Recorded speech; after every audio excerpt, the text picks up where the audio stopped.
To Jackson's point, and I've heard it a lot on radio, and people call up and say, "Oh, I got my meniscus torn 25 years ago playing beer league softball, and I was fine." Yeah, well, okay, you're not a high-playing NBA player.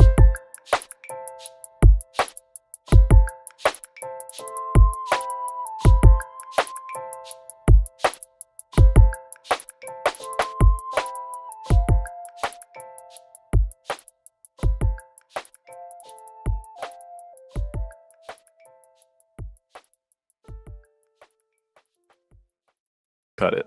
So that's kind of the idea.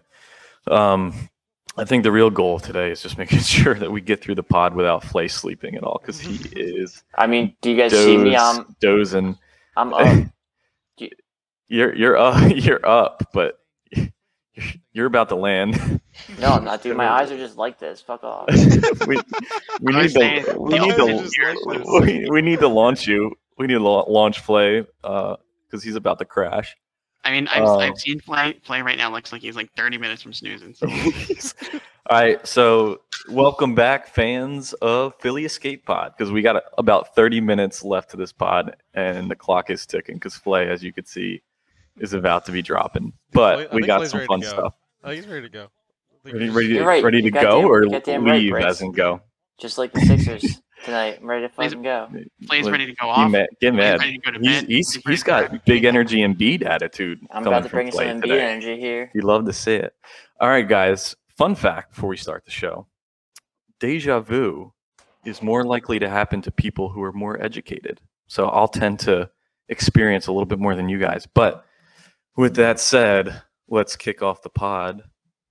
What? Actually, let's kick off the pod with a little bit of round two, Deja Vu. No. It's our intro. We're not cutting. We're not cutting. We'll go back to that in post. This feels a little all too familiar. Just before we break down game one, it feels like 2017 Eagles vibes. Main guy goes down, Joel to a Carson comparison. We automatically become the underdogs to a shining star in Trae Young. It's the next man mentality with Tobias kind of being that guy, plus Seth just dropping 30 and 20-point games like it's his job. We have the home court advantage, so if there's any series to still take as now the underdogs, but I guess not really because Embiid's back in the game and he's still doing Embiid things. But no one likes us, and we don't care. So this is just the round two deja vu compared to the Eagles in 2017. So I want to say Jackson probably hates that comparison. Absolutely, I hate it. I mean, our main guy goes down. You mean Embiid for one game or 2 games? So right. take. Yeah. Well, are you calling Tobias our Nick Foles too? Well, if we had to only rely on Tobias and Seth Curry, no chance we're winning the playoffs, dude.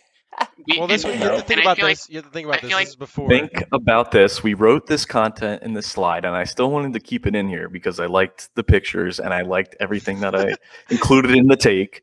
So just take it with a grain of salt. The slides do get better, but it was a comparison to the Eagles and Hunter Renfrow. That's all I have to say. I'm honestly going to go as far to say is it's disrespectful to Embiid. I think the fact that we can win without Embiid means you're undervaluing Embiid. Embiid's an MVP, and the only reason we're even close to being this good. Would we have beat the Wizards without Embiid? Yeah. One game.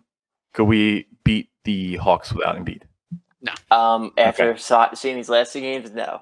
Did you think that before game one? Because that's when I wrote this slide. Yes, absolutely. You guys were saying so Jackson was scared of the Hawks. I wasn't, so my mind changed. So I will admit I was wrong about this series more so than I would have wanted. But, again, I like the slides. It was written before game one, and this is what we got to deal with. So we move on from this little 2-minute stint, and we go to game one. So let's break it down, guys. Let's break it all down. I do like that the Eagles, in the same way as the Eagles, we're hype and we're riding, brother. We're hype and riding. I still think they rallied a little bit. I mean, and more so last game of the turnover mask, the burglars, dude. We're pretty much burglars on defense as well. Well, we're getting all kinds of steals. So I still think they rallied, at least for the last Wizards game. I think Maxey was probably the most fun game to watch or fun guy to watch on the court that got the most support from the fans. So you got, full capacity, pretty much 15,000 fans in the stands in Wells Fargo. So you'd love to see it. Love to see everybody back.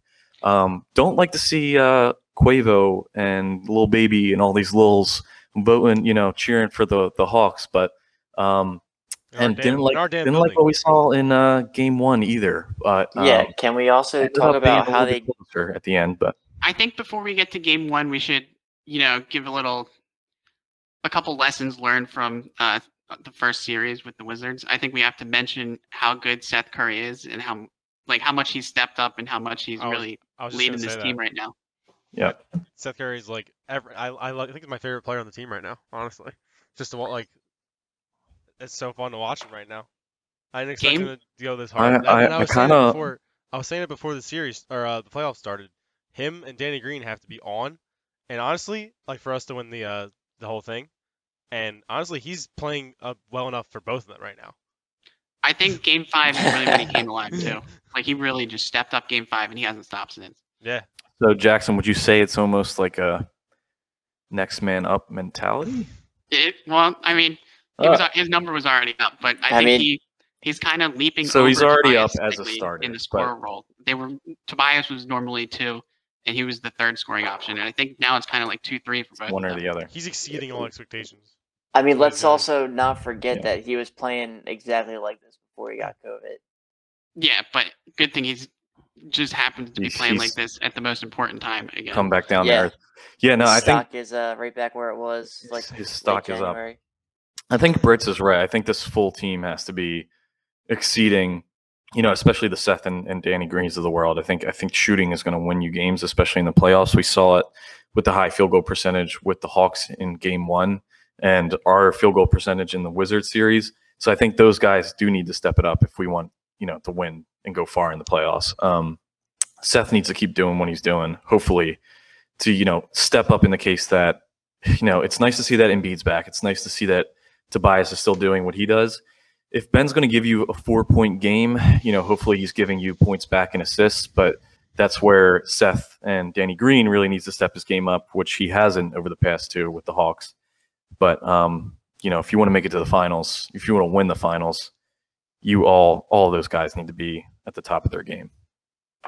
Yep, and not to mention Joel's just averaging 40 points a game, so he's just it's really no surprise. It's like he never even got hurt. It's like he never got hurt. It's insane. I didn't expect that at all. But are we getting into Game 1 now? Well, yeah, the way, just real quick on Danny Green, and the way that you can look at Danny Green is you need him to at least be on one side of the court, and at least in Game 1 he was off all over the place. Yeah. At least tonight he was on a little more defensively. He was getting abused by Trae Young. More consistent. Well, yeah, and but that was also part of a coaching thing in Game 1 for them not switching at all. Yeah. So let's break down Game 1. Before we do that, with each series, I want to kind of go through our predictions and then look back and see how right we are. So with the Wizards, I think we all predicted 5 games going 4-1. So I think our original predictions were right. I think we all changed the 4 games and then changed back immediately after we saw that Embiid got hurt. So we were pretty much right on that one. But do you guys have predictions on this series? Mine was 6 games, Sixers in 6 originally. I think that changed right after Game 1. I think if anything, we'll go 7. I'll still take the Sixers in 7, 4-3 to the Hawks. So I got Sixers in 5 still. Sixers in 5 saying still. Are you saying what was our prediction before this series started? Before it started, and I mean after Game 1, Game 2. I mean, just give me what you got. Well, I kind of made a crazy prediction. I said even without Embiid, we were going to beat them in 5. And okay, so which I think was wrong, but I mean, I guess I underestimated them, but you guess. I think yeah. Well, I clearly underestimated him because he dropped 40 and we still lost. Yeah. At 1-1 right now. 39 and 40. Yep, averaging 40. At 1-1 right now, I'd say I'm gonna have to say it's gonna go to 6 games. I think we're gonna win. Still 6. Okay. Okay. I think it's interesting that ever since they hired their new coach, the two teams with the best record in the league are the Hawks and the Sixers. So you're saying same, ever since both Nate and Doc were hired? Well, Nate, I think, was hired in the middle of the season, and he just kind of... okay. Well, he was supposed to just be an interim coach. They have the best record in the league tied with the Sixers. Yeah, weren't they like 20 and like 24 and like 6 or something towards the end of the season? Yeah, it was absolutely like something crazy. Yeah, they had like no right to talk about elevating your team. Yeah. I think I'm confused on how to predict this. It's tough, because it really could go either way any game. Like Flay said, in 5 games that could easily happen. I know in a lot of series in Sixers past, we lose the first game and then just come back and win 4 straight. I can see that happening. I think I'd be nervous getting to 7 games. I don't know if we'd let it get to 7 games. I think definitely 4-2 is a safe prediction. No. I think they could definitely take one back. They could make some adjustments and win a game on us. But honestly, I think I'm going with you, Flay. I'll go 4-1. I think we just kind of close it out from here. Yeah, I mean that also entails us basically sweeping them at their home court in the next 2 games coming up. So it also entails Embiid's health. I'm gonna actually try to like predict the entire series, like game by game. I think we're going to win the next game. They're gonna win the game after that. It's gonna be 2-2. Win-lose. And then we're gonna win the next 2 games after that. So we win, lose, win-win. Win, lose, win-win. Okay. So, just a reminder to you guys and also to the fans for the first time. I think Jackson had the Hawks in 6 in his original guess. Was that before Embiid picture came into play? I think you're a little scared. Yeah, I was absolutely terrified. You were terrified. But honestly, it's okay. But Embiid's back, and we're all feeling a little less scared. I didn't think Embiid was going to be here for the whole series. From what we saw, I think Jackson was rightfully so scared. And actually, I think even with Embiid, I would have predicted 4-2.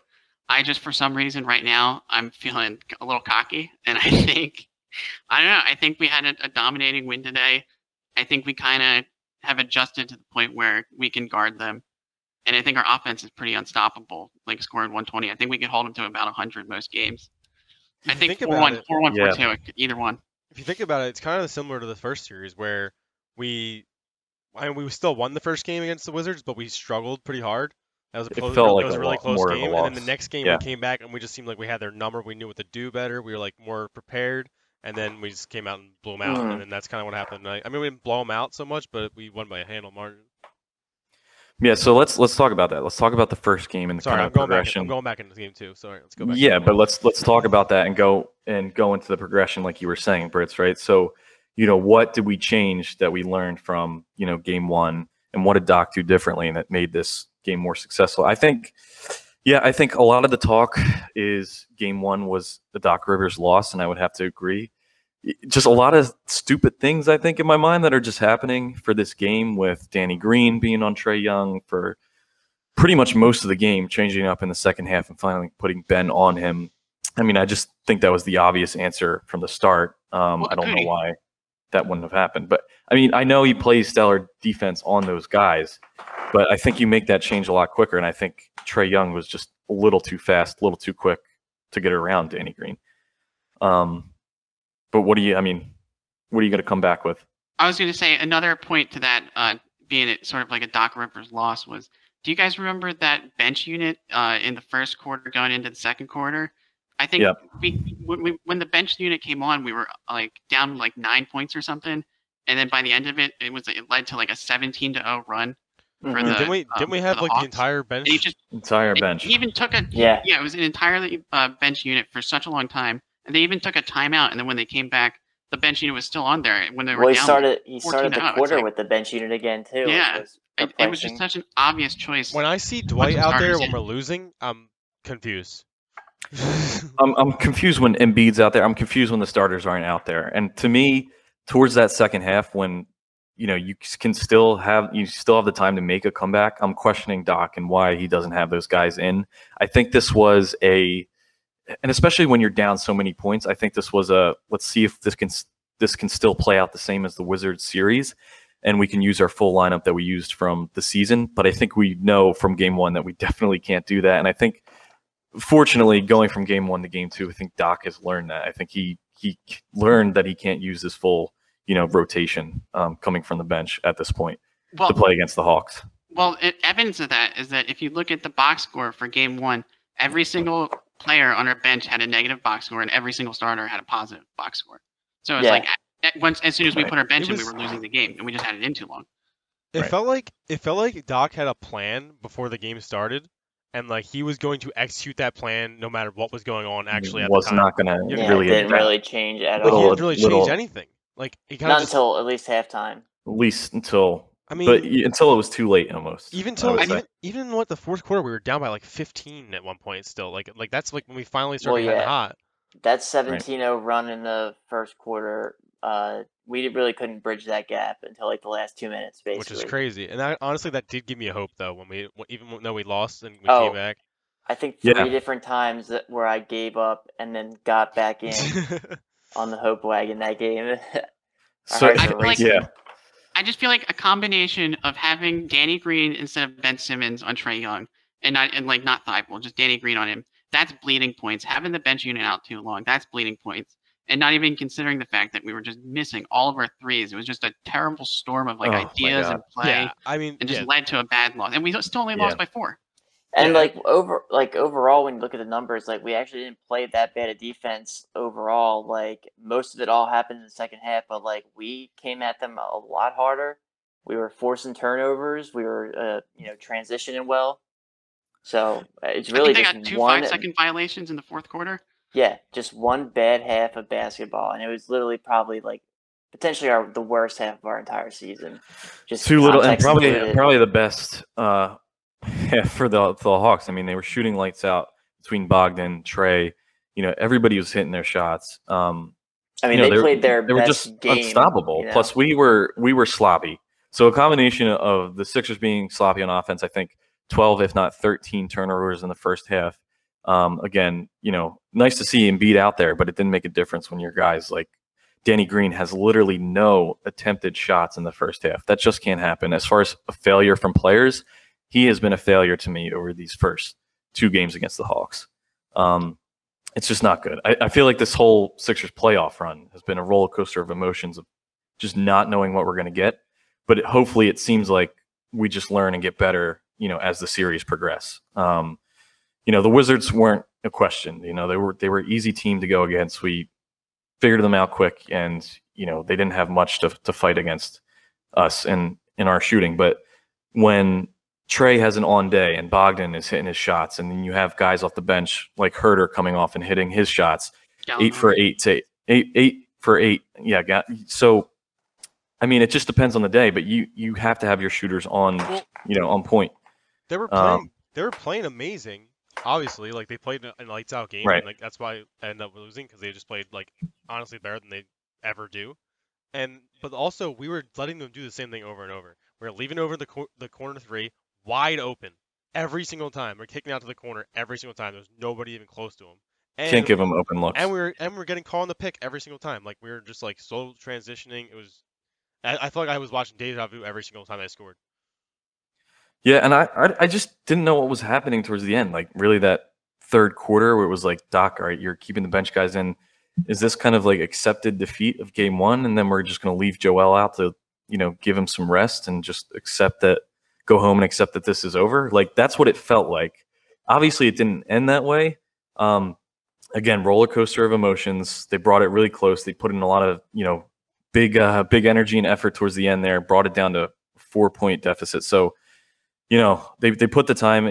They put the effort in at the end. It felt like an accepted loss towards the end of the third quarter, but I think you love to see a win out of game 2, just showing Doc coming in and changing a lot of the things that he did in game 1 to, put us in the position to win. I think that comeback at the end of the game definitely led to like a moral victory where you could feel good about the loss. 100%. I wanted to bring up another strange coaching decision that I saw. Sure. Some guy I was listening to on YouTube brought it up. It was strange how Doc put in Shake Milton for 1 minute with like 4 minutes left to go in the fourth quarter when they're trying to make their comeback. Just played Shake Milton for 1 minute. Oh yeah, I did. I forgot actually. Did you guys notice that? I did notice that, and it was because they were going to do hack-a-bend. You can only do that outside of 2 minutes. Okay. I'm pretty sure that so that was the strategy behind that. That makes sense because we kind of saw that Shake was taking the point towards the end there before Ben came back in game 2. So that would make sense. Jackson, you're talking about game 2, right? I'm talking about game 1. He's talking game 1. Oh, you're talking game 1. Game 1, Shake Milton only played 1 minute, and it was in the very middle of our comeback, like at the very end with like 3 or 4 minutes left. He came in for like 1 minute, didn't do much, then got pulled back like right out. Gotcha. Because he did that exact same thing tonight too. Okay. Yeah, he did do that tonight, except that had a hot hand and deserved to be in. So yeah, with game 1, I was wondering if that was like, do we see if he kind of is a spark plug for the team and kind of hits a shot, and then we just leave him in and see if he keeps just draining threes. It was just strange though, because the whole team was already on a roll. So why change up that rrhythm? He came in for 38 seconds, turned it over, and then just got out. I think now that you bring it up, I remember actually like yelling like at the TV, and be like why what? the hell is Shake in right now? I'm pretty sure I said it to I was watching with my cousins. I think they were just like, this guy needs to calm down. Sure, you probably. Yeah, I mean, I know I was pissed. I'm like, why is Joel not in? Why is Ben not in there? Like, this doesn't make any sense. Like, we still got a lot of game left. There's a lot of questionable times, or a lot of. Not gonna lie, I was saying that tonight up until Shake hit his first 3. I was like, oh, why is he in? Yeah, well. I mean, to be fair, he hasn't been good all playoffs up until tonight. He hasn't really earned a spot, right? Yeah, so far. So he hasn't, but I'm glad let's he hope did. This can be a turning point, Yeah. So So I'm glad he did. So let's then, turn to game 2. And I'm always jumping ahead here for you boys, but not in this house. Dude, you got terrible slide control, dude. I know. I'm quick on the trigger. I'm always ready to jump to the next thing. You double tapping over there? Click on the trigger. Yeah. Say, hey. One click. Clicking on the trigger. But the person who was really clicking on the trigger today was Shake, as we've gone off about for like solid 10, 15 minutes now. So he's not on the starter stats, but he should be basically up there because he easily beat out Danny Green and Ben Simmons in points. No slander for Shake, maybe for Simmons. We'll get to that later. But Shake, 14 points, 14 minutes in the game, so point per minute on average. 3 blocks, and am I missing anything else here, boys? 4 for 5 for field goals. So a real pivotal on shooting. A real pivotal logo shot at the end of the third quarter to swing some momentum our way going into the 4th. That was deep. Yeah, that was deep. Looking like Trey Young. Too. Well, I think the thing is with our team, like our starters are going to score points, and as long as somebody off the bench is hitting threes that game and can just give us like 15 points, we're absolutely golden. And thank God Shake was doing it tonight. Thank God Shake was doing it because Furkan looked lost tonight. Furkan was ghosting. Yeah, Danny Green. George Hill was really ghosting up until the very end there. He kind of hopped in on Shake's wave at the very end, but he was pretty much a non-factor in the first half. I know he's not like a scorer per se, but like he's been pretty quiet in the playoffs so far too. I think as of now, I'm less likely to just be all in on Shake Milton. I think I need to see it in another few games before I'm like, we need to put Shake in every game and just give him a bunch of minutes and let him shoot a bunch of shots. But I think he had a good game tonight.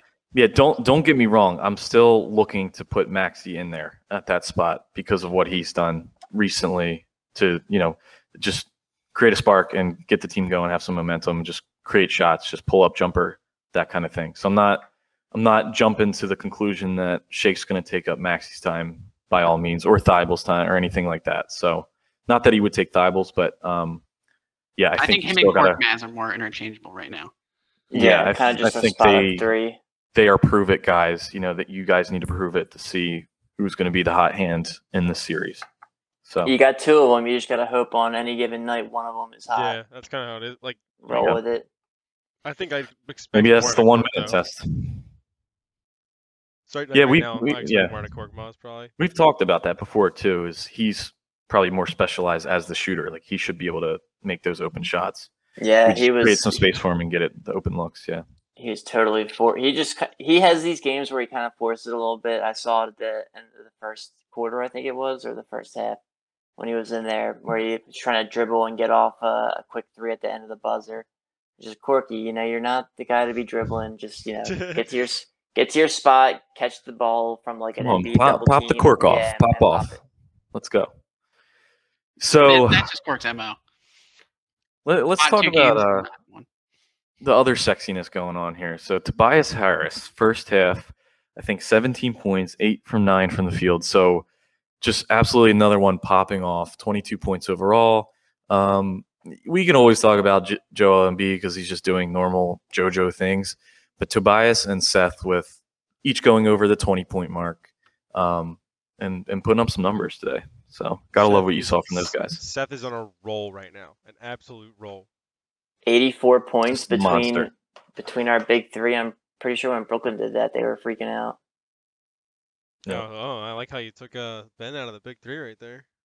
Well, our big 3-point scores from today's night. game, I would say yes. Yeah. How about not deserving? How about game one? Game 1, Seth was 5 of 9. Game 2, Seth was 5 of 6 from 3. He's like hitting everything. But game 2, 5 of 6. So I have in the second half. Yeah, he's getting open looks. And Brits, a lot of the times he's getting those looks off of transitions where he's getting to his spot and Ben is whipping cross court passes to him for an open three because no one's in position. No need to direct any dude, those sick cross court passes. Dude, that's what we need to get 180 million too. I think with Ben, he may have not have scored a lot of points today, but at least he did his job on defense. Yeah, I think he always does his job on defense. So here's what I wanted to say too. If we had a pod earlier before the start of the series, all you want out of these games is Trae Young to have a 20-point game, not a 30 to 35-point game. I think if you limit him to 20, you're not going to stop him completely, but if you can contain him, I think that's what gives you a good win. And it's going to be hard shutting down these Hawks shooters right now. I think they're just shooting lights out, as we've already said. But I think if you can limit Trae and then also have your shooters step up like we did tonight, I think that's when we'll get the wins. Limiting Trae gives you the opportunity to win the game. Yeah, 100%. Yep. And I don't know. It's a good well put, I'd say. So I don't know how well we did it in the first 6 minutes of the game when we allowed maybe 4 to 6 points. I think we literally only had 3 buckets in the first half of the first quarter. Our defense was just locked down. We were posting up Trae, keeping them off of the ball. Making their guys take it to the bucket, and it was working. Yeah, I don't know. I mean, Trae just wasn't having a good game at all either. I think he was 1 from 6 from 3 tonight, and I think he had a couple open looks for some of those shots. So it wasn't entirely defense, I think, that was shutting him down, but I think it looked like we were starting to double team him a lot more in situations where we could. I think, Flay, you said Joel, crept up on him a little bit and tried to shut him down.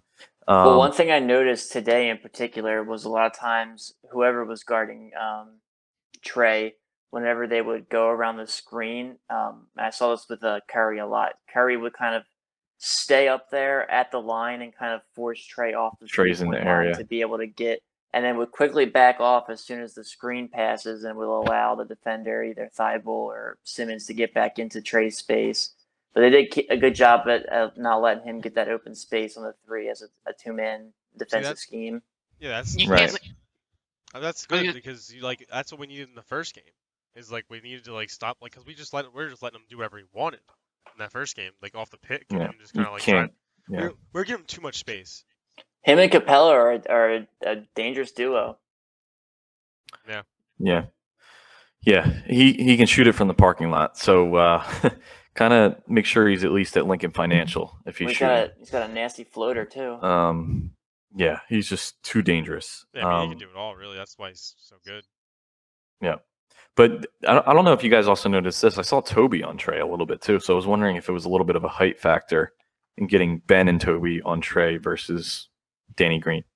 I think honestly, just in order to keep people from getting too many fouls on him, you got to kind of rotate a little bit. Tobias isn't nearly as good as a defender as Ben, but he's at least Danny Green level defense, better than Danny Green game 1 level for sure. So better than Danny Green anything. Like you said about the fouls and stuff, obviously you have to limit those things. I just don't understand why Ben isn't on the best player the majority of every game. like every time. I mean, most every other game he is. I mean, we saw in the beginning of the Wizards series too, like he wasn't really on Beal that much, and that's why he was scoring so much. The problem with Ben is a lot of times he struggles with quicker guards, and Trey is absolutely a quicker guard. So sometimes you want to put him on somebody that he has a better chance of absolutely locking down, and then put somebody else on Trey who, is better at guarding quick guards. In this case, it didn't work. You also don't want Ben getting burned at like the 3-point line and above, like by a quick guard, and just leaving a tall body out there. I guess that makes sense, but I mean, it just pisses me off to see like Danny Green just getting work over and over, and then we have Ben Simmons. Yeah, and he shouldn't be the only guy on it. It should be switched up, or Ben should be taking. But that's like minutes. That's a Doc problem. That's what I mean. I'm not saying it's Ben's problem, but like I'm saying that's just I don't get why we're not putting him on the best player. Is that what you're saying now? What did I say? I say Ben is always good defensively. 3-4 ticks down is Simmons Slander, so save it, Flay. We'll get there. He's I know a great defender, dude. You're never gonna tell me I'm not shaking at the bits to try to attack Brits over here. You'll get your share. You'll get your shot. Gotta get him riled up. Yeah, when you pay $180 million, you expect him to score more than 4 points. I don't know. Oh my god. So I think just going real quick here, kind of like my concluding points. I'm not gonna say one-liner because you guys called me out on that last time when I talked. You said a million verses, but oh god, where are my notes here? So I think first quarter, I think we won. I think really middle of the game, Hawks really stepped it up, brought it back, and brought it to be a close game just because of their bench.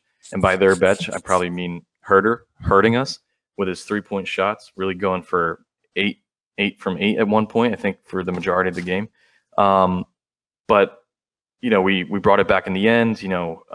Their bench definitely beat our bench, but Shake lifted us up towards the end, gave us that boost, and then starters came back in, really put the nail in the coffin and closed this one out. But I think shooting plus containing Trey really won the game for us today. Yeah, I mean, I feel like it got close at only like 1 point in the game, but for the most part, it was like pretty comfortable win. Yeah. Yeah, I mean, Kevin Huerter and Gallinari both absolutely popped off, 20 and 21 points. Yeah, I mean, great. But, amazing points from the bench. John Collins, who popped off last game, he only had 8 points this game. Yeah, he missed a couple buckets from like an inside range, and he was hitting all of those in the first game. Yep. That's part of it, I think, is the Hawks. Like Trae Young is the only guy who, in a 7-game, 6-game, 5-game series, is going to be consistent enough to pull off 35. So, like you said, Caputi, if you limit him to 20, if you force all those other Hawk guys to take the shots, it might get hot like in game 1, but they're not going to do that for 5, 6, 7 games. I think like Trae Young and John Collins, that's like their bread and butter. So if you make them like butter their green beans like Gallinari or something instead, then you might win that game. I don't know if I completely get the analogy, but okay, I'll agree. If the green beans aren't buttered, the Sixers win. If the green beans are buttered and the bread isn't, Sixers are winning. Oh my god! And don't throw any extra ketchup on it. But yeah, that was another thing. I think it was funny earlier in the game. I think Capella tried to step up and be like, "Oh, I could be like Embiid," and Embiid was like, No. So you can't shoot like I can. And then he gave him the stare down. He's like, dude, you can only dunk. I can do it all. And I think he had an MVP moment of going from just a turnaround jumper to a block to almost a 3 that he sunk. So place will lit up. Yeah, he really got the place going. And then plus, the push on Gallon. I can't say his name. So I actually don't even think Gallinari should have got the technical foul there. It seems like he literally just got picked up. I think he gave him a little bump. Honestly, and then B kind of just got a little heated in the moment. When you guys were talking, you just reminded me of a point scored by Seth Curry in Game 1 that I wanted to bring up that I thought was very exciting. Do you guys remember that during the middle of the comeback, Seth got the ball near the 3-point line on the right side of the court, and he did that little hesitation and then double step back, drilled the 3. Oh yeah, it was so clutch. It was such a good play. Was that in the fourth quarter? Yeah. It was right. It was right in the heart of the comeback. Okay, yeah. I think I remember that.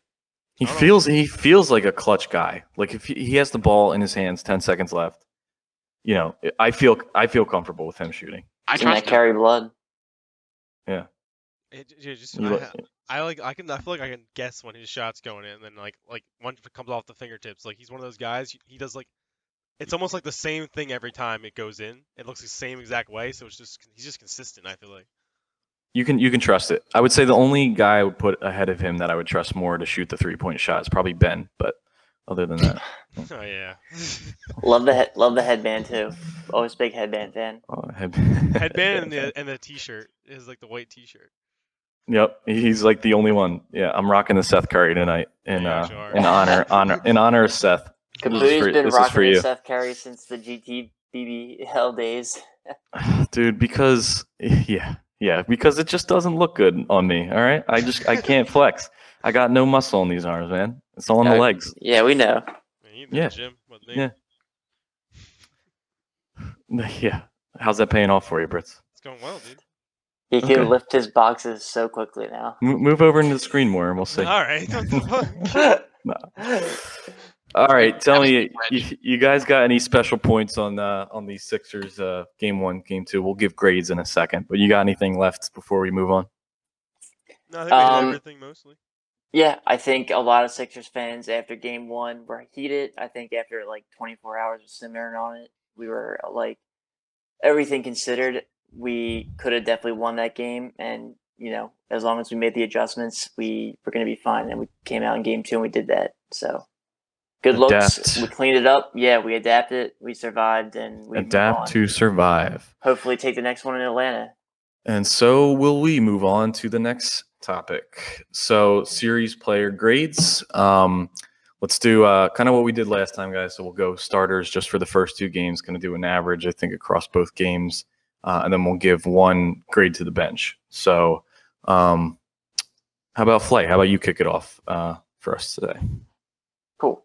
Yeah, I'll give, just based on both games so far, Embiid, A+.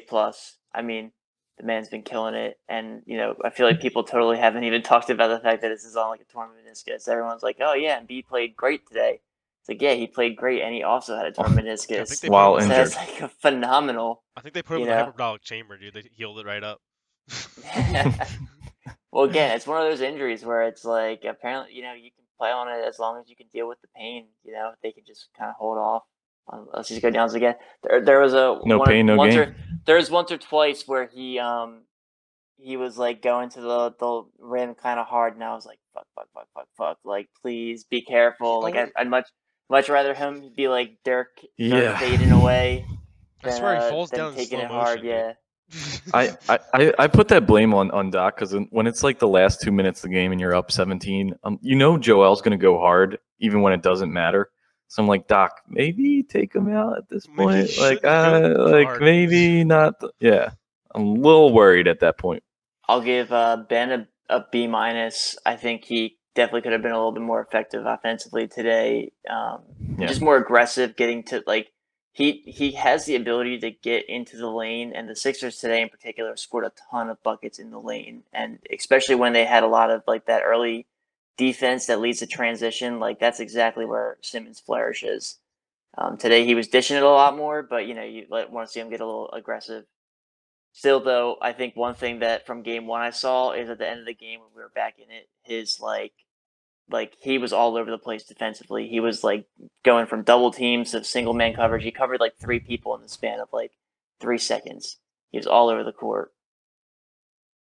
Toby, giving him a B. Great game today. That was like game 1 Tobias from the Washington series. We want to hope that stays around. And a pretty solid game in game 1. Seth giving another B. Danny Green getting a D. D for Danny Green. He really needs to step it up. Honestly, like if he keeps playing like this, like you might as well put Thibault in because he's giving you no offensive production. And if you're gonna just play rather Danny have the Green, defense. If you're gonna play Danny Green for defense, you might as well play Matisse. Yeah, it's a tricky thing. It's like who do you put in to replace him if he's but if he's not giving any offense, you might as well have some defense in there. I think I agree for the most part. Ben, I would agree in the B range. I don't think he's doing anything special, but I think in this series you want him more for his defense, kind of containing Trae Young, as we've talked about so much, more so than giving you any offense. And hopefully he just, again, dishes out those assists, giving space to guys like Seth and, other shooters who can, drain those shots. Yeah, I mean, Seth doesn't score 21 without Embiid or without Simmons, one of those big guys taking it to the paint or taking it across. So Seth, an easy A+, just because he's exceeding expectations for who he is. As Jackson has said, I think maybe even taking a new step as a part of his career. Let's not take a huge jump yet, but I mean that's the directions where this is going. Toby, I got to give an A, just how he's continued to be consistent in his play. And just how he just hits shots. He's in some shots, just the way he turns around, pulls up. He almost looks like Joel. So Joel, easy A+. Danny Green, a G for Danny, for DG. Like, just terrible. Like, just empty minutes. Like I said, game 1, didn't attempt any shot in the first half. Second game, I think, went 1 for 5. So just not doing anything for us at the moment. I just don't know what kind of playoff Danny Green you're going to get. But if we want to win, maybe it's fine for this series against the Hawks. But if we want to win against a team like the Nets, dude, we need everything from you. So step it up. Jackson, you want to go ahead? Yeah. I wanted to say, Joe, I'm not sure if a hyperbolic chamber is like a cage that people exaggerate things in, but I do agree that Joel was probably in a hyperbaric chamber. It's one of those things. It's one of those things. It's like, I don't know. It's like no. Barrack, Brits, Barrack, not Bollock. Hyperbolic is an exaggeration. Pressure versus. Yeah. That's I came off like a dick. I was just trying to make a joke. That's a hyperbole, Jackson. Yeah, hyperbolic. Hyperbolic. That's what he said. That's what Britt said. That's not what move it. Yeah. Whatever. Okay. Yeah. We know what you meant. Moving on. Regardless. Give some grades. I'm saying I think that Joel is playing like an absolute savage. I heard some dads said that they have been, fixing carpet for 25 years on a torn meniscus, but Embiid is playing like an MVP with one. And I think I'm going to give him an A. I think he could play a little bit better potentially. Did I say it to you? The dad thing? No, I saw it on Twitter. You retweeted it, I think. Oh, okay, okay. Never mind. Steals yet another thing without giving any credit. He kind of stole something earlier today, and I'm surprised none of us called him out on it. I think he could play better. I think he could drop 50 a game potentially because he's that good. So I'm going to reserve an A+ for when that happens. Fair. Ben, I think I'll give a B-, which I do think is better than a C+. I think that he's given us big D. I think he's running the offense, but I think he's not hitting his shots. He's not scoring well, and he's not doing free throws well. So I'll give him a B-. I think without him, we wouldn't be losing these games. Toby, B+, scoring 20 a game, giving you exactly what you want. He's not, getting 38 or 30 points in the first half like he did that one game. I think he could play better, but I think he's playing extremely solid. Seth, I think he is taking that next step up in his career. I think he's proven that he could be the second option on like a very good team. And I think he's like very deserving of an A for what he's doing for this team right now. I think you guys are sleeping on Danny Green. I think he's not hitting his threes, but I think he's doing everything else pretty well. He still has a positive plus-minus in both games, which I think proves that he's, making a positive impact on the team. Like, don't you guys remember in game 1 those times when he forced like the 5-second violations and got us the ball back? Sometimes somebody's in like going for a steal, and all you see is Danny Green's arm like come in, tap the ball away. He's making disruptions. Like when he's trying to when they're trying to really pump up the pressure. When it's really tight defense and it's close towards the end of the game. Yeah. Got a steal on Trae today. Yep. I think he's making disruptions. I think he's making good plays. I think he moves the ball well. I think without him, I think he is beneficial to our team. I don't think he's doing great. He's not hitting his shots like he should be. I think, like a C+, or a C. I think a C or a C+. He's obviously not having a good series, but he's not like negatively impacting our team like terribly. I don't think. I think he's still a benefit. I think having him on the court is still a benefit, even if he's not hitting his shots right now. But I think the bench, I'm gonna give the bench like a D, dude. When we're putting that bench in, except for today with Shake, it just hasn't been good. The other the Hawks just score when we don't have our starters in, and that's not good. No, it's not great. But to your point with Danny Green, I think it goes back to what Flay said with if he's not giving you any offense, Thibault can give you better, just as much of the same defense, if not better, in Thibault. So I think that's a thing to consider. I don't think we're there yet. I don't think we'll be there. I think Doc will continue to ride with the starters and Danny Green because, we got the win today, and I think we would still get wins even if Danny Green doesn't show up. But something to consider a little bit more, going into the next round. I think that while I agree with you that Thibault could do what Danny Green is doing, but better, I think Danny Green is still, regardless, having a slightly positive impact on the defensive side, even if it is not as good as Thibault's would be. But we're talking slightly better versus extremely better in defense. I'm giving him C+. I think he's deserving of a C+. Yeah, I'm just saying who deserves more time. That's all. All right. All right, Brits. All right, close this up. I might have some controversial stuff here to say. All right. I mean, I actually kind of like what I kind of like what Jackson said about. Too. I kind of like what Jackson said about Joel. I was gonna give him an A+, but I'm gonna reserve it to an A because I think he can be better. I think he can go 50. So I'm gonna wait till he gets that 50 bomb. Toby, I'm gonna give him a B+ because I think. I mean, yeah, he's like just consistent. Like he's not doing anything like crazy. He's doing what you need him to do. So I'm like, reserve an A for like, when he does pop off. Seth, A+. I freaking love the guy. He's doing like way better than I expected him to do. I thought expecting him maybe get like 12, 15 points. He's getting like 20 to 25 on average right now in the last 3 or 4 games. So it's awesome to watch. Danny Green, I'm gonna say like maybe like a C-. Only because like I think a lot of the reason why he struggled in this series so far is maybe because of some coaching decisions, not necessarily his fault. Even though it's not great, he's not performing that well, but I'm not gonna go as far to like shit on him that bad. And I'm also gonna give Ben a C-. Because is it Doc's fault that Danny Green big surprise there.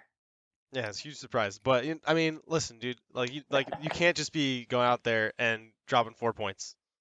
I mean, the only reason why he's not a D. It's the only reason why he's not a D is because he had some decent stats, offensive stats in the first game. Brits, do you know how many points Danny Green scored in the first game? He had Austin.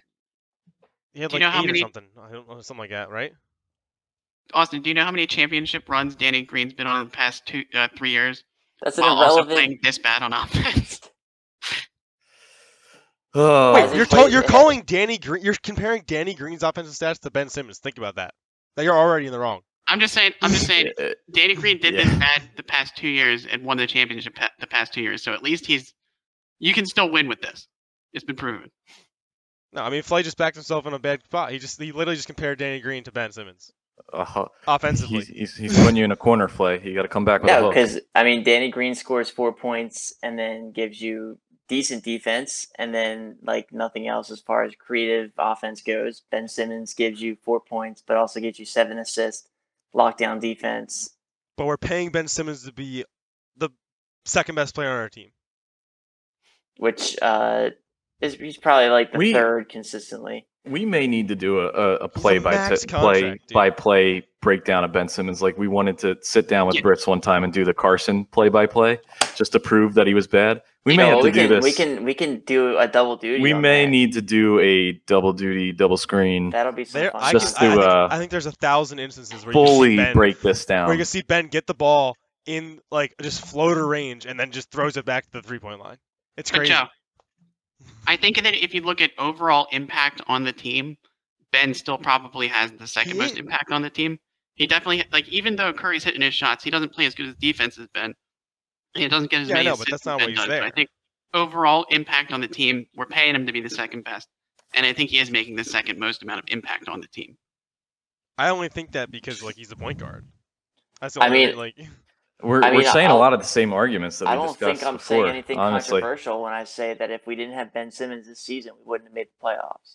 Or we would definitely have not have been the 1 seed. Probably would have been like maybe 5, 6 seed. But you don't think there's another guy out there we can pay for max contract and that wouldn't be better? Dame would be better, yeah. But like Ben's good. There's a lot of guys that be better. That are better. That literally are better, not just like can be better. It's a good point. To answer that question, Flay, yeah, I feel like I agree, because I think the combination of Simmons with the shooters this year has gotten us there, and obviously Joel. But with Britz's point, I think you can have somebody come in and do the same thing while also put up the points at the same time. It's like even the game that Joel got hurt, like you expect Ben to come in and kind of dominate that game, and he couldn't even do it against the Wizards. Like what? Well, we're getting there. So let's talk Joel first, okay? And then we'll get into the fun.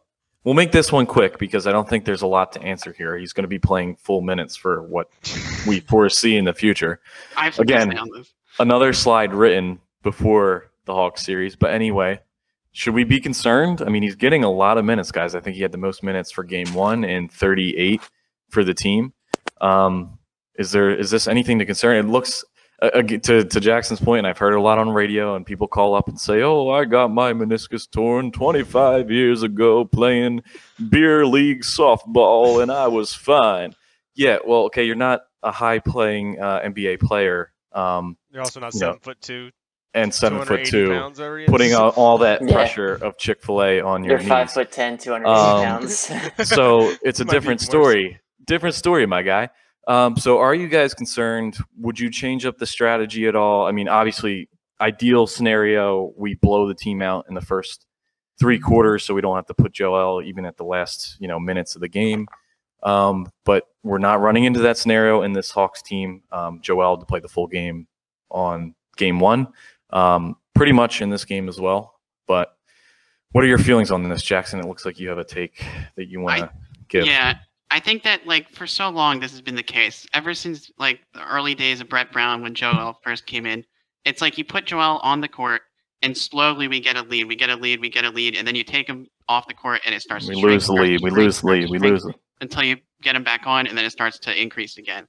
And it's just a matter of keeping him, in shape, keeping him well-rested, and putting him in when he can.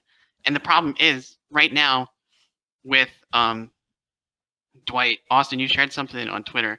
Every single lineup with Dwight has such a horrible plus-minus. And people don't like to get into analytical stats, but plus-minus specifically measures whether you're having a positive or negative impact on the team. In any lineup with Dwight, every player combination that he's with just has a horrible plus-minus. So it's when you take Embiid out and then you replace him with somebody like Dwight, who just impacts the team so negatively. It's very tough because your leads are going to shrink as soon as you get him off the court. So he almost needs to play the entire game. Even if I don't know, that's our only chance of winning is keeping him on the floor. And what if you look at games, what's the difference between the blowouts and just games that are close? It's when the bench can step up. When Embiid's in there, he gives you that lead, then the bench either carries that lead forward to extend and kind of space you out even more, or just maintains that lead, and then Joel comes in and you could just continue doing what you do best. So that's the difference when the bench can step up. Ideally, you would put Dwight in, I think, while most of the starters are still out there and let Embiid rest, and then put Embiid in with some of the other bench players once Dwight comes off the court, and then slowly put the rest of the starters in, just so you kind of stagger the bench with the starters, I think. So it's not too negative of an impact. I think I do kind of agree with that. But, I was going to say just, you're talking about how he usually heads, averages 25 to 29-ish minutes. In the playoffs, those minutes are obviously going to get bumped up. And in the finals, when it comes crunch time, it's going to be rare for him to come off the floor.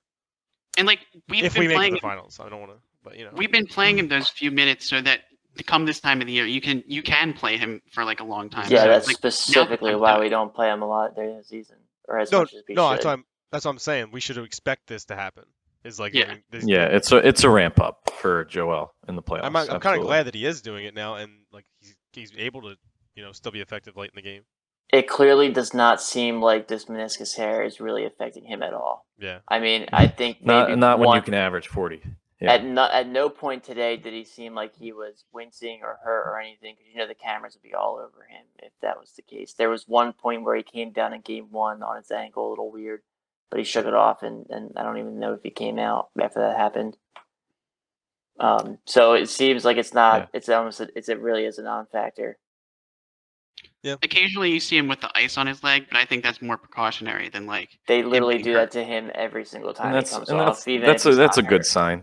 Yeah, I think as long as he can manage the pain, which it looks like he can pretty well, I think he's going to be in there, boys. I think he's going to get the same amount of time he would get normally. So now he's getting more time, and even more time because it's playoff time and we need him. All right, let's move on to the fun part. Brits, you're going to get a kick out of this. You're going to love this. They love me not. Good things I can do and all the hate that I get. All the things he does great, all the things he can't do. Guys, this is the story of Ben Simmons. And yet another game, he comes out and says, they love me not. So my whole take on this, right, is Ben, don't stoop to the media level. Okay. I'm with Jackson and Flay and everybody else normally with the whole they criticize you too much when there's a loss. The blame tends to go on Simmons. It doesn't really go on anybody else. Ben, give us more, do more, rather than really breaking down the reason why we lost. I do think we as a media and as a fan base for the most part go a little too hard on him. But my whole point in this is don't stoop to their level. I think in this city right now, there's probably 40% who love you, 40% who hate you, and 20% in the middle, which is kind of where I'm at. Don't lose the middle, Ben. I'm in the middle, and you're losing me. Don't stoop to the media. Don't make it about yourself. You're in a playoff run right now. Just focus on that. Move on. Have a great game. Have a bad game, and that's fine. We'll come to the Philly pod once a week and break down the reasons why the Sixers actually lose a game, and we won't put all the blame on you. But please do not make it about yourself. And yeah, that's basically my point. I'm in the middle. Don't lose me. I could be a really good fan, but don't lose fans like us who are right there, just swaying in the middle of what we want to, if we're on the fence of the Ben Simmons slander. So that's my take. I'll let you guys fight it out, duke it out. I'll personally let Ben Simmons clothesline you off the fucking fence, dude. I'm so mad, angry. As long as he keeps so much emotion. As long as he keeps, doing what he does to help this team win. You can say whatever you want, but again, but nobody else is saying these things. I stand by the fact that, oh no, dude! A lot of people say this about him, making it about himself, or that's exactly no. I'm saying there's no other players coming out and saying things like this. Dame literally just tweeted after they lost in their first round exit about Dame drops 50+, so he's allowed to say that. I saw an article come out after the first game that said Ben Simmons lost and that he played one of the worst games of his entire career. He scored 17 points and he got 10 assists. I think the thing with Ben Simmons is Ben Simmons plays the game the way he needs to play that day to win the game. He scored 17 points and we lost the game. And then in game 2, he scored 4 points and we won the game. I think if you put too much emphasis on the fact that he needs to score a lot of points, you're missing the point. He does what he needs to do that game to win. And it's evidenced by he scored 17 points and we lost, and then he scores 4 points and we win. I think it's just ridiculous. It's also evidenced by the late season 4-game absence that we went 0-4. It's our only big losing streak of the season. Yeah, and to be clear, guys, I'm not criticizing Ben's game. I know what his game is. So I think he still meets or exceeds expectation for what and who he is. But when it comes to this whole media thing of just going back and it just seems like it's always a personal thing. Like he has to prove it, or he has to prove it against the media, or prove that he's something special.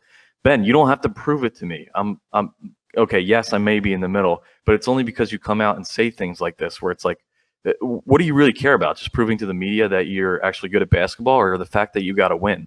Like that's where I stand on this. Like you got to think with the media, right? Like the initial expectation of Ben coming from the draft was, because I know I've heard it. You can tell me if you guys heard it.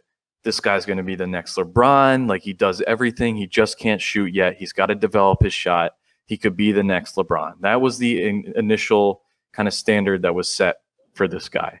But that clearly changed. We found out what his game was. It's just, the stellar defense, everything that you see here, assists, rebounds, he's got the vision. He creates shots for other guys. He himself is not the shooter. So I lowered my expectations from the next LeBron.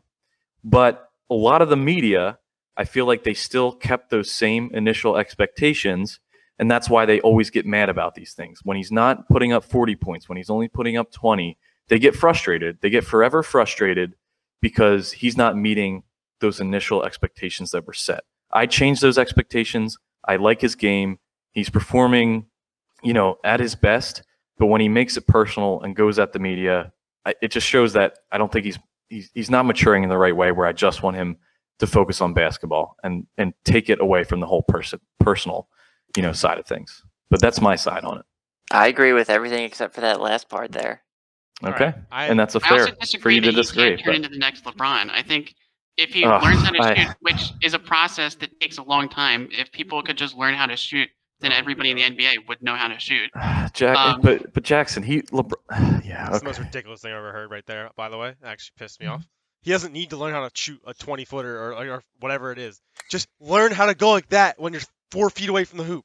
That's all you need to do. I mean, he does that really well. No, he doesn't do that really well. He does that hard like that. No, literally like 6 feet away. Like he doesn't even do that. And if he changed like 2 or 3 things about his game, he'd be so much harder to defend. Our team would be so much better. If he had a floater, if he could hit a foul shot, or if he just like went out and straight up became like a better shooter from like 10 plus feet. Like there's like 3 different things. Any one of those things ups his game immensely, because then you have to defend him better, or completely different. And it makes it okay. And he hasn't done those things. He hasn't gotten better at any of those things since he's been in the league. The thing is, Ben Simmons, yes, obviously, he significantly improved his free throw shooting this season. If he improved his free throw percentage, he'd be better. If he was more aggressive and took the shot instead of just running up to the basket, doing 180 and throwing it back to the 3-point line, he'd be way better. He still is, though, a player with exceptionally high potential who just has not reached his potential. And if you want to give up on him or anything like that or criticize him, that's fair. But I still think he is a good player without those things. I think he's a great player who makes our team succeed in ways that people don't appreciate. And I think that, I don't know, he could get better and he might not. I don't know. Even though if he doesn't, he's still pretty good. I had a lot more to say about it. And I know, like, obviously that's no surprise, but I want you to get the whole point. So, everything I just said, all those things, about like has a couple things in his game. If he changes a few of them or one of them, he would be just so much better. Like, it's crazy how much, like, if he just added one part of his game, he would be so much better and be like literally a top talent in the league. But also going back to the love me not thing, it's not that when you do bad we don't love you anymore, or and when you do really good we're like, oh yeah, you're the best, Ben. It's we expect something from you and some kind of consistency. Like, there is no consistency with him. It's like 4 points and like, I mean, I guess like kind of 22. Like a high amount of assists, or it's like 25, like upwards of like 20 to 30 points. And it's like, it just seems like when he does hear the media, he's like, he really gets in his ear. Then so he's like, okay, I'm gonna go out and be aggressive. Why can't you just have some kind of consistency in your game and just play the same way every night, or like at least try to? And if it's not working, then like if it's not working going to the rim every time, and you're like having a bad night with like foul shots or something, then change it up. But like, just be consistent. And then also, there's another this is like kind of a whole other like topic I had like in the back of my head about him. It's like, we paid him $180 million, the max contract, the super max contract, right? There's no other player in the league that scores as little as he does that gets that kind of contract. And it's like kind of like fine, because I know he does help our team a lot, and like he is like a really good fit for what we have around him. But we had to really build around him, because like it wasn't working without like really good shooters around him. And also, if you are gonna, and he asked for that contract, like he wasn't going for anything less. So if you're kind of going to try to ask for that max contract, you either need to step up your game immensely shooting-wise and start scoring more, or he's not going to get even close to as much like money next time we sign him. Like, not even close. It should be like half. Well, yeah, of course. We signed him for that amount of money, assuming that he is going to take those next steps in his career. And if he doesn't, and he's 28, and he still hasn't made the leap, then there's no chance he's getting that high of a contract again. Well, what? Yeah. If he does make those leaps, he might get an even higher contract. What leap do you want him to make in 3 years then, Jackson? Because as Brits has said, he doesn't even really pull up and take the 6-foot shot. Like I would like him to. I mean, from 6 foot, he just kind of does his running layups. Yeah. Right, yeah, like a layup kind of hook. About how and also but, you have a need for 6 foot and inward. You don't want Simmons always crowding that space on like set half court offense. Yeah, but there's going to be times where Embiid's not in there. I think I saw a moment in today's game where it's like Ben was down there. He was deep in the paint, right under the bucket, and he just dished it out rather than, attempting to pull up and take the shot.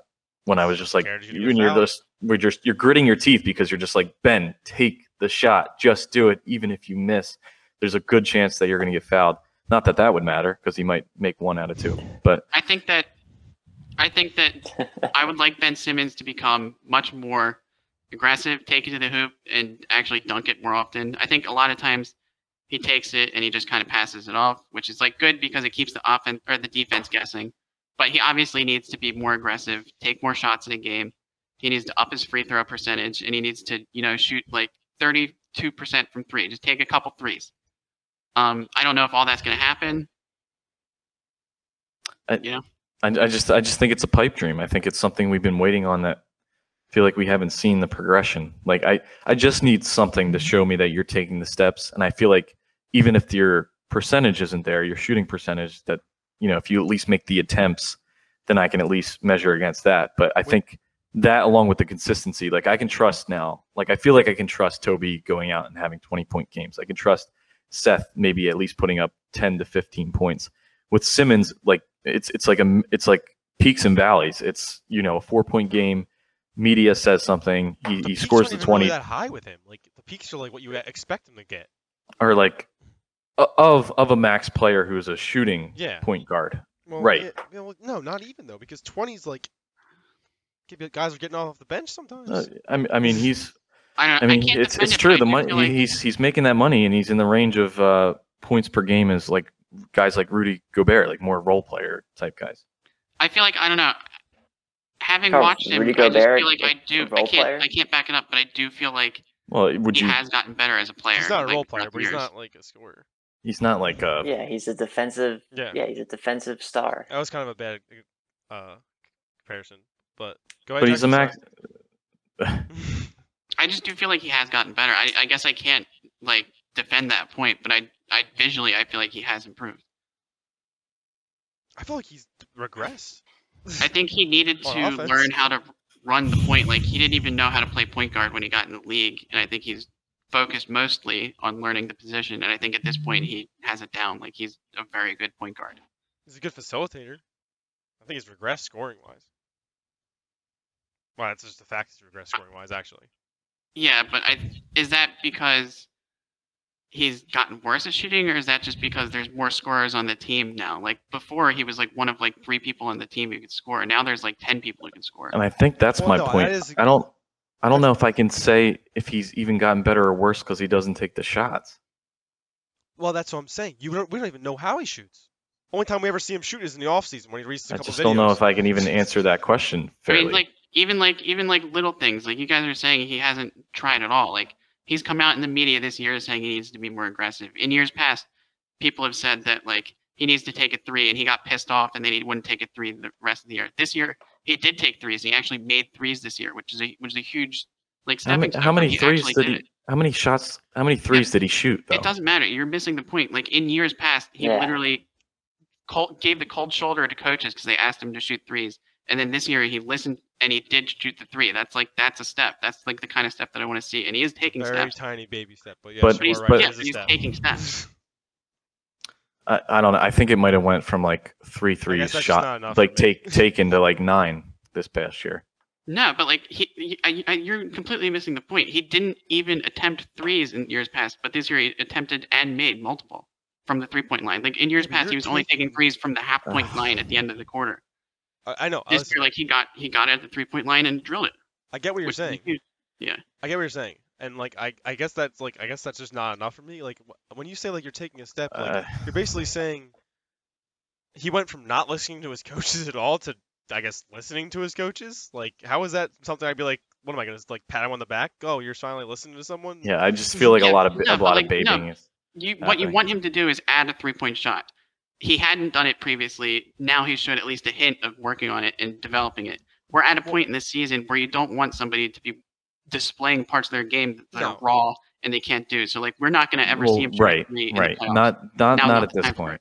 Something that's not developed at this point. Same idea with I wasn't really talking about the 3-point shot so much as just like shots on the inside. Me either, really. But I just think he needs to shoot. But I don't know. I think ask for him to play like Giannis type game. Bottom line is thinking about getting rid of Ben Simmons or thinking about.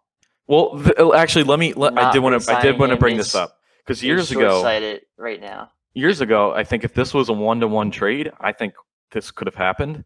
I know there was a lot of prospect on this. Would you have traded 1-to-1 Ben for Devin Booker? No, I wouldn't want that. No.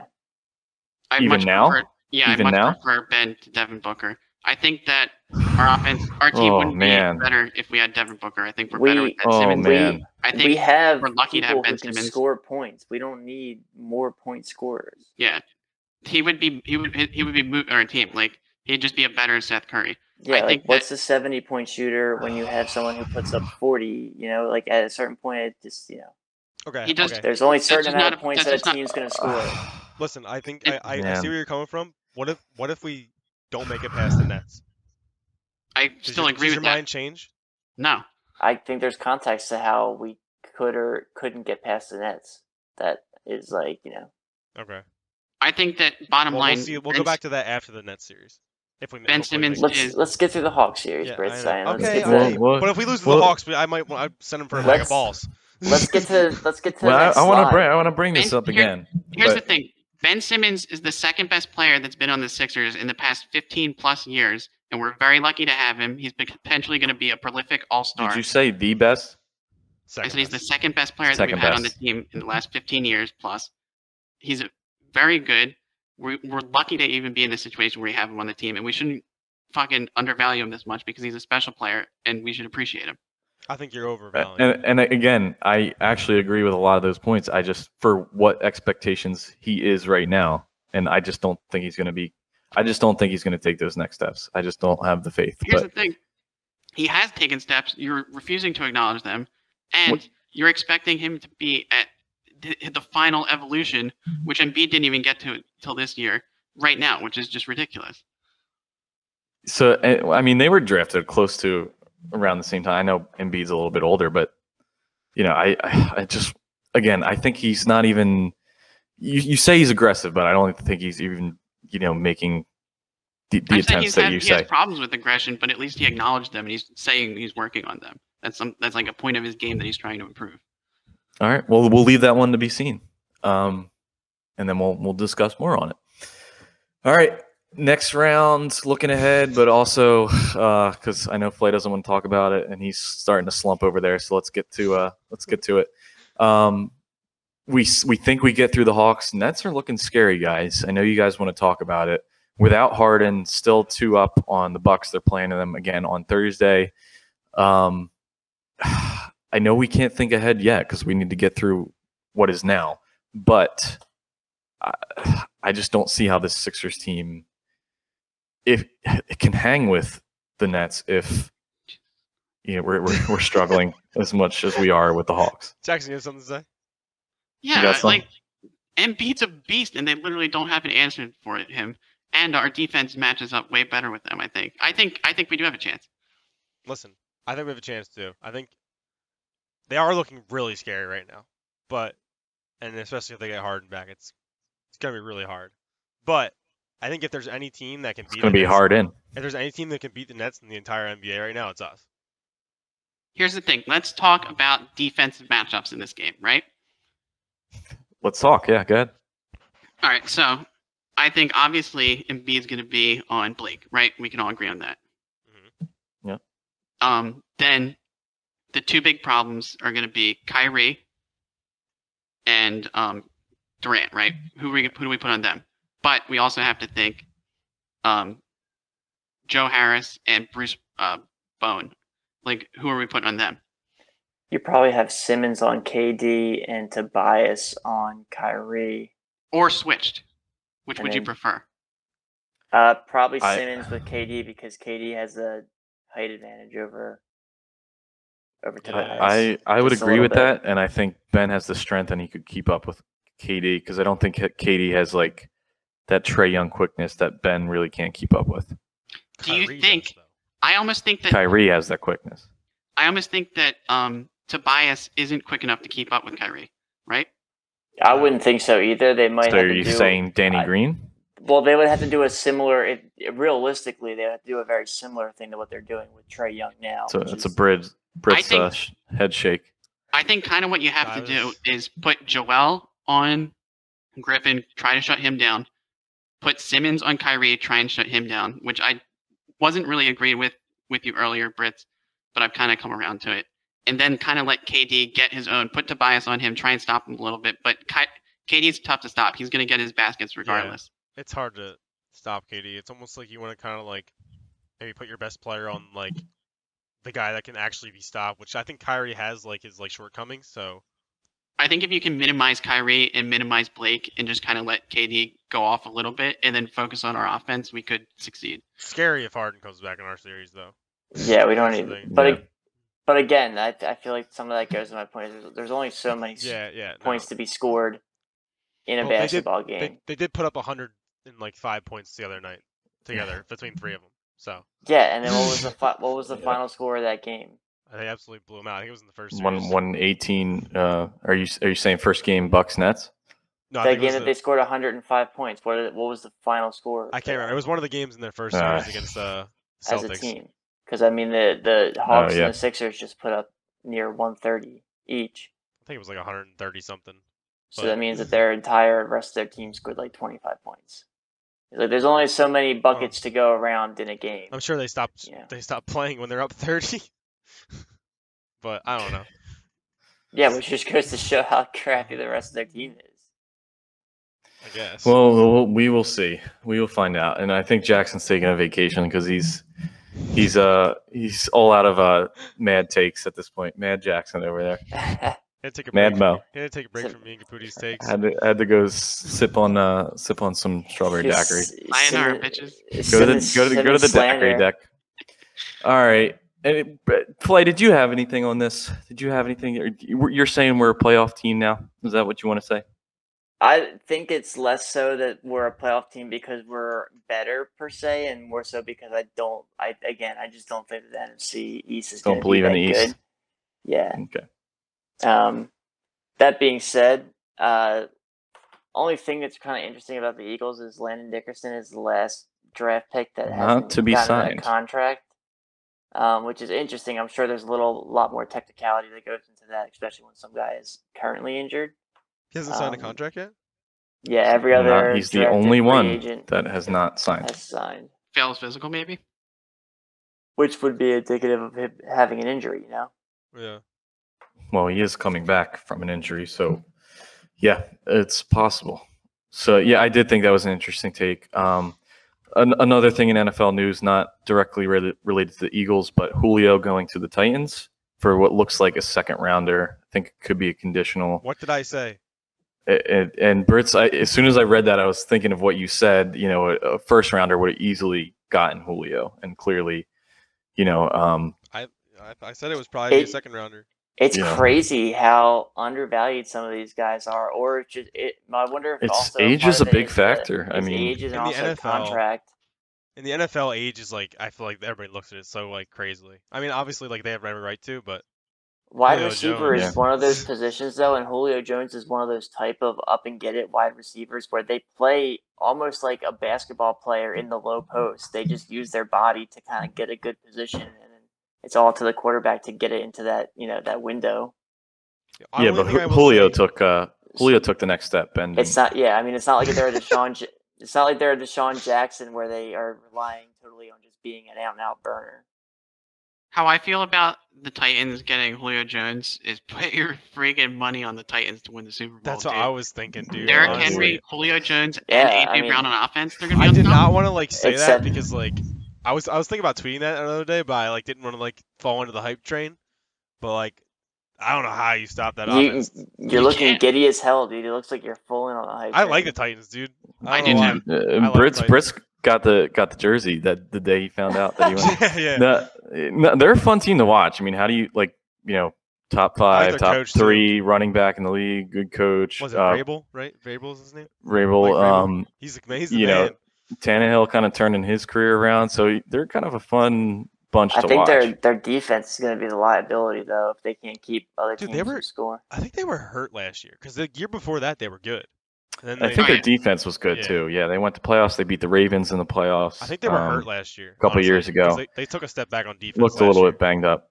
Yep. But I mean, they had the best runner in the league, so can't complain. He's the fifth. He has the fifth. 2,027 yards. He was number 5 all time on the single season rushing. So I'll give you guys some over unders, I guess, just quick fire off the top with Julio Jones. Over under 1,000 yards. I would still, knowing that he's splitting. Is this barring injuries? Because he's been hurt the last 2 years. Yes, obviously. He'll still get the 1,000, I think. Yeah, he'll get 1,000 if he's plays 17 games, 100%. Yeah, he's still got productive seasons. Julio is a pure yardage dude, so I think he could get 1,000. I think it'll be tough. So many mouths to feed, because he's not going to get 1,000 if AJ Brown also gets 1,000 and Derrick Henry rushes for 2,000. Yeah, there's too many cooks in the kitchen. Yeah, over under 9 touchdowns. Under. Julio will get 3,000 yards and 3 touchdowns. He's the lowest. That's with Matt Ryan and the Hawks offense. I mean, he's moving to a whole different offense. But now you got to think how many Derrick Henry touchdowns are just swooping in there. Yeah, but how many times could they also take advantage of the pass action and get a nice Julio deep in the corner? Same thing for AJ Brown, though. Yeah, exactly. I don't know. I don't know. It's tough to say. You're right. It might change. I'm gonna go under though, just because history says so. What did he have last season? Honestly, I don't even know. He only played 8 games last year or something, or 9 games. But I like the new change of scenery for Julio. I think he goes to a good team, hopefully one that's a contender. We'll see what their defense does, but glad he's not going to the Cowboys. So that was a win for me. But, absolutely, or the Giants. Their friggin' receivers. I don't think they could. I don't think they could afford that. Dallas has a solid receiving core too. Honestly. Yeah. The whole NFC East does pretty much, except building. Well, we're getting there. We still don't have we're getting there. I think we have a solid one too. I think our defense is actually coming along. Honestly, I think we're with the newest additions, we're still one outside corner away, one complimentary corner away from being respectable. I think we kind of lowballed the signing of Nelson, Anthony Harris. I think Breland got signed. Did he? I did not see news on that. So yeah, it's possible. I was thinking I was low on our linebackers too, but to be honest, friggin' Nate Gary was a 7th round safety who was playing linebacker for us. How much worse could it get? Yeah, no, that's they how literally I think about a lot of our team. Yeah, how much worse could it get? How much worse? There's no way it got worse than last year. There is the Fletcher Cox stuff too. That's been what's going on. Which I feel like it was kind of a nothing article where it said that he might have some disputes about his contract, and that he might not he might not retire an Eagle, but it was kind of just a fluff piece. That seems odd for him. That's out of character for him. I feel like I don't know. Yeah, it did. I think they just honestly took a really long quote out of context. Yeah, I have to look into that. Well, not much Eagles talk this week, or that's why the entire topic list is Sixers. So I think we basically just we're gonna have to ride this out until preseason. Yep, we'll see what happens. We'll keep you updated on the hottest topics for that, though. But thank you guys yet again for another great pod. A little bit longer than the normal. We are landing. Get some appreciation for Brits, Flay on social media, and yeah, I said Brits. Belko still holding down the dungeon. Dungeon Master Jackson. And I'm your diehard Philly guy. So we'll come back. We'll make Jackson mad on some Ben Simmons slander. And we'll catch you guys next time on the Philly Escape Podcast. We just launched and thanks for landing this, Tony. Landed. See you, boys. See you next time.